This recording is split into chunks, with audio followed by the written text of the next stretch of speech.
আম্মুর হাতে ইলিশ মাছ দিয়ে সরিষা বেটে লতি ভুনাটা এত মজার হয় যে আপনাদের সাথে শেয়ার না করে পারলামই না।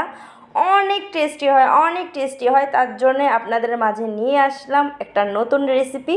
এর আগে আমি কখনো দেখাইনি। জানটা ভরে কয়েকদিন পর ভাতগুলা খাইছি, এত মজার হয়েছিল। আর আমাদের সবার লতিটা অনেক পছন্দের। তো বেশি বক বক না করে চলুন দেখা যাক আম্মু কি করে রান্নাটা করলো। আসসালামু আলাইকুম, সবাই কেমন আছেন? জান্নাতুল প্রিয়া ব্লগে আপনাদের সবাইকে স্বাগতম। তো ফার্স্টে আম্মু মশলাটা করে নিবে, তার জন্য সরিষা বেটে নিয়েছে ফার্স্টে।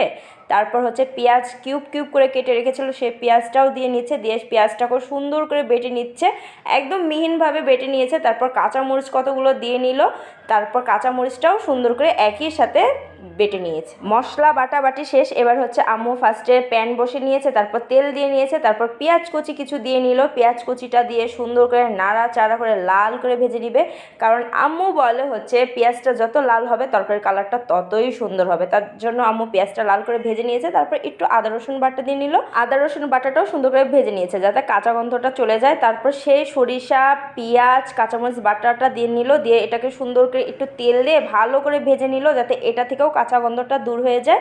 তারপর দিয়ে দিল স্বাদ মতন লবণ, তারপর একটু পানি দিয়ে নিল যাতে পুড়ে না যায়। তারপর এটাকে সুন্দর করে নাড়িয়ে চাড়িয়ে হলুদের গুঁড়া দিয়ে নিল, তারপর দিয়ে দিচ্ছে মরিচের গুঁড়া।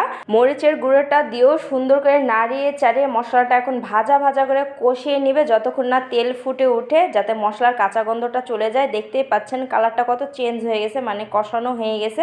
যখন কষানো হয়ে গেছে ইলিশ মাছের কিছু পিস মাথা দিয়ে দিল। এবার মাছগুলোকেও মশলার সাথে সুন্দর করে কষিয়ে নেবে আম্মু একটু পানি দিয়ে, না হলে তো পুড়ে যাবে, তাই না? আর এই ইলিশ মাছ দেওয়ার কারণে কিন্তু লতিটা খেতে বেশি মজা লাগবে। আর এদিকে লতিগুলো আম্মু সুন্দর করে বেছে ধুয়ে রেখেছিল, তো লতিগুলোও দিয়ে নিল মাছটা যখন কষানো হয়ে গেছে।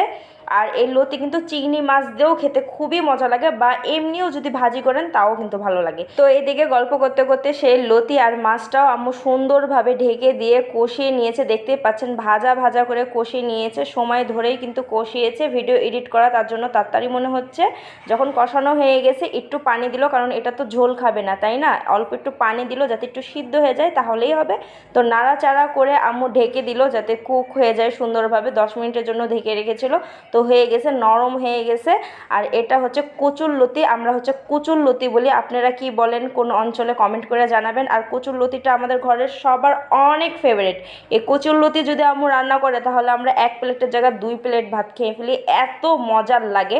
আপনারা যদি কখনো ট্রাই না করেন অবশ্যই ট্রাই করবেন, অনেক কিন্তু মজার হয়েছিল। এই সরিষা বাটা দিয়ে যদি লতি ইলিশ মাছ দিয়ে রান্না করেন তাহলে তো ফিদা হয়ে যায়। ভাইরে ভাই, আমি ভিডিও এডিট করতে যাই আমার মুখ দিয়ে আবার লাল চলে আসছে, এত মজার হয়েছিল। আপনারা অবশ্যই ট্রাই করবেন। তো ভিডিওটা আজকের এই পর্যন্তই, আমি এখানেই আজকে শেষ করছি ভিডিওটা ভালো লাগলে লাইক ফলো শেয়ার করে দেবেন, আমার ইউটিউব চ্যানেলটাকে সাবস্ক্রাইব করে দেবেন। ততক্ষণের জন্য সবাই ভালো থাকুন, সুস্থ থাকুন, আল্লাহ হাফেজ।